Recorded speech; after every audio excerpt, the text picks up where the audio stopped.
मैं टूट गया था, मगर उसने मुझे अपना बनाकर जोड़ दिया है।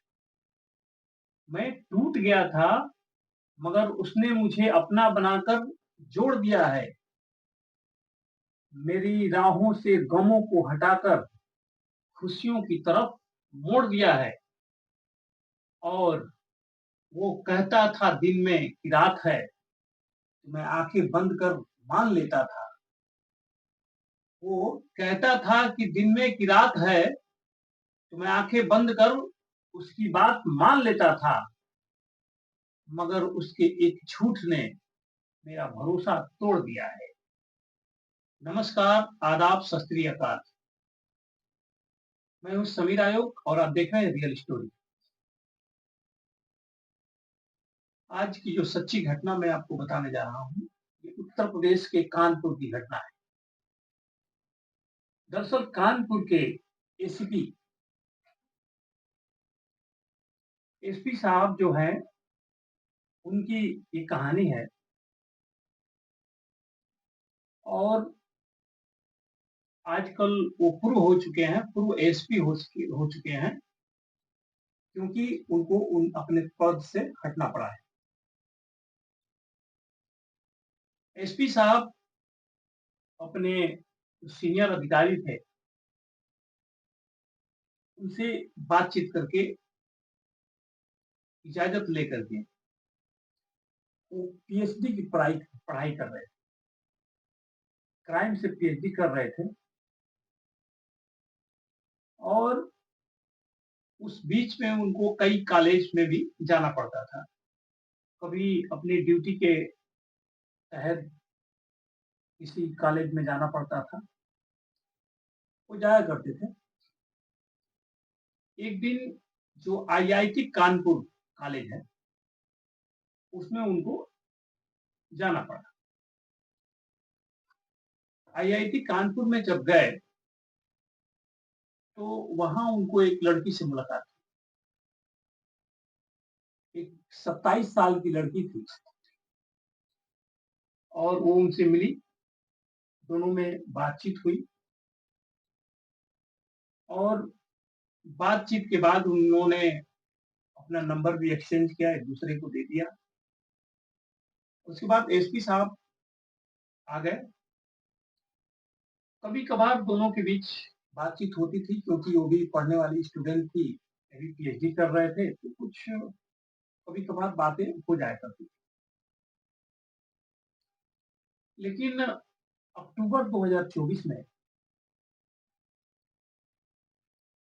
उन दोनों की बात कुछ ज्यादा होने लगी। एसपी साहब ही कभी फोन कर देते थे, कभी लड़की भी फोन कर देती थी। दोनों के बीच बातें हो रही थी। लेकिन मोहसिन खान से एक दिन बात हो रही थी। लड़की ने बताया कि मैं कुछ परेशान थी, हूँ तो पूछे एसपी साहब की क्या बात है, तुम्हारे कुछ परेशान लग रही हूँ। तो बताती है कि दरअसल मेरा ब्रेकअप हो गया है, मेरा बॉयफ्रेंड से मेरा झगड़ा हो गया है और मैं अकेली हो गई हूँ। तो एसपी साहब ने कहा ठीक है, कोई बात नहीं, होता रहता है जिंदगी में, ऐसी चीजें होती रहती हैं, समझा बुझाकर। फिर जब वो अकेली हो गई तो एसपी साहब कुछ ज्यादा ही बातें करने लगे। फिर दोनों में दोस्ती टाइप की हो गई, बहुत सारी बातें होने लगी। फिर प्यार हो गया, मुलाकात भी होने लगी। कई बार ये लोग मिलते। इस बीच बातचीत हुई तो एसपी साहब ने बताया कि मैं शादीशुदा नहीं हूँ, मैंने अभी शादी नहीं की और मुझे भी शादी करना है। तो लड़की को भी लगा कि शायद एसपी साहब की अगर शादी नहीं हुई है, तो हमसे कुछ बातचीत बनेगी, तो शायद हमसे ही शादी कर लेंगे। उन्होंने इसे वादा भी किया और ये वादा किया कि मैं तुमसे शादी करूंगा। और इस बात को लेकर के लड़की संतुष्ट हो गई और उसने कभी भी किसी काम के लिए मना नहीं किया। इसलिए एसपी साहब और ये दोनों कभी कभी संबंध भी बना लिया करते थे। कहीं भी होटल में इधर उधर मिल लिया करते थे। कई बार ऐसा हो चुका था। लड़की को दिक्कत नहीं थी, क्योंकि वो कहे थे कि हम शादी करेंगे। लेकिन सोशल मीडिया पर ही क्योंकि ये लड़की सोशल मीडिया में भी एक्टिव रहती थी। एक दिन वो देखती है कि एसपी साहब के साथ कोई महिला और एक बच्चा फ़ोटोग्राफ्स लगे हुए थे। तो फ़ोटोग्राफ्स निकाल कर के एसपी साहब को भेजती है और पूछती है कि ये कौन है? तो एसपी मोहसिन खान बताते हैं कि दरअसल ये मेरी पत्नी है और ये मेरा बेटा है। लेकिन हम इसको तलाक देने वाले हैं। हम दोनों के बीच पटती नहीं है, बहुत काफ़ी झगड़े होते रहते हैं, इसलिए मैंने तलाक की अर्ज़ी दी है। हम दोनों के बीच तलाक होने वाला है, उसके बाद मैं तुमसे शादी करूँगा। लड़की फिर मोटिवेट हो जाती है और फिर से वैसे ही मिलना-जुलना चालू हो जाता है। लेकिन कुछ ही दिनों के बाद जब ये बात आ जाती है तो उसी सोशल मीडिया पर ही इंस्टाग्राम पे लड़की उनकी मैडम को देखती हैं और उनसे बातचीत करने की कोशिश करती है। बातचीत होती है, तो लड़की पूछती है कि आपका अपने पति के साथ क्या रिलेशन है, कैसा संबंध है? तो बताती है कि बहुत अच्छा संबंध है, हमारे पति बहुत अच्छे हैं और हमारा एक बेटा भी है। इसके बाद मैं 6 माह की प्रेग्नेंट भी हूँ, मेरा फिर बच्चा होने वाला है। तो लड़की जब सुनती है तो उसका दिमाग खराब हो जाता है कि ये कैसे हो सकता है?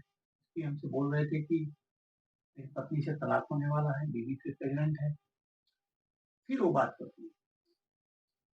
फिर एसपी इसको समझाते हैं कि दरअसल मेरे परिवार के लोग बहुत दबाव बना रहे हैं, बोल रहे हैं तलाक मत दो और प्रेशर करते हैं तो मैं उसको अपनी बीवी से मिलना पड़ता है, मुझे घर जाना पड़ता है, परिवार के दबाव में। लड़की समझ जाती है कि ये मुझे शायद बेवकूफ़ बना रहे हैं, इसलिए उनके सीनियर अधिकारियों से शिकायत करती है। सीनियर अधिकारी दोनों मिलते हैं दोनों बुलाते हैं, बातचीत होती है। सीनियर अधिकारी बीच में पढ़ करके कहते हैं कि बेटा देखो तुम अपनी ज़िंदगी जी लो, ये शादीशुदा है, अगर तुम्हें इससे कोई दिक्कत है तो तुम अलग हो जाओ। फिर दोनों अलग होने का फैसला करते हैं। एसपी साहब अलग रहेंगे, लड़की अलग हो जाती है, उनकी ज़िंदगी से दूर हो जाती है। लेकिन जो बातचीत हुई थी अधिकारियों के पास, तो किसी ने अगर किसी दिन कहा कि आपने उस लड़की के साथ ऐसा-ऐसा किया था, सच है कि झूठ है? तो उसमें एसपी साहब का बयान आता है, मोहसिन खान है, कि दरअसल वो लड़की मेंटल है, वो लड़की पागल है, उसकी दिमाग की दवा चल रही है। ये बात जब लड़की सुनती है, तो वो बहुत गुस्से में आ जाती है और वो कहती है कि अभी तक मैं ये सोच रही थी कि शायद आपको छोड़ दूँ, आपने मेरे साथ जो भी किया है, लेकिन अब मैं आपके ऊपर केस करूँगी क्योंकि और ये साबित करूँगी कि आपने मेरे साथ क्या रिश्ते रखे हैं, इतने दिनों तक आपने मेरा यौन शोषण किया है और शादी का झांसा देकर यौन शोषण किया है और इसे जाकर के मुकदमा लिखवा देती है। एसपी साहब के खिलाफ एफआईआर दर्ज होने के बाद फिर इनको पद से मुक्त किया जाता है, तो उनके ऊपर मुकदमा चल रहा है। अब कोर्ट में जो भी फैसला होगा, वो कोर्ट इनको सज़ा देगा। एसपी साहब की नौकरी भी जा सकती है। लेकिन इन्होंने जो भी किया, वो तो गलत किया ही।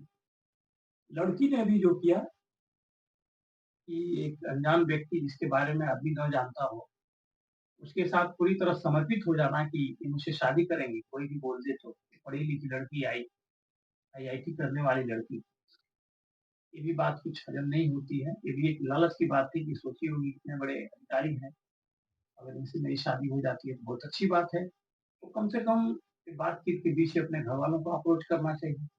लेकिन उसने कुछ नहीं किया, अकेली मिलती रही, फिर उसके साथ ये आरोप है कि शोषण किया। खैर जो भी हो, उनके साथ जो भी होगा, लेकिन जो हुआ सामाजिक रूप से एक अधिकारी होते हुए उनको भी ये नहीं करना चाहिए, उनका परिवार है, उनके बच्चे हैं और इस लड़की को भी ऐसा नहीं करना चाहिए। दोस्तों आए दिन ये घटनाएँ हो रही हैं, इसलिए आप लोग सतर्क रहें, सावधान रहें और आप लोगों को नए साल की हार्दिक शुभकामनाएँ। आप लोगों के लिए 2025 अति सुखदायक हो, आपके और आपके परिवार में खुशियाँ आएँ। धन्यवाद। सत्यमेव जयते।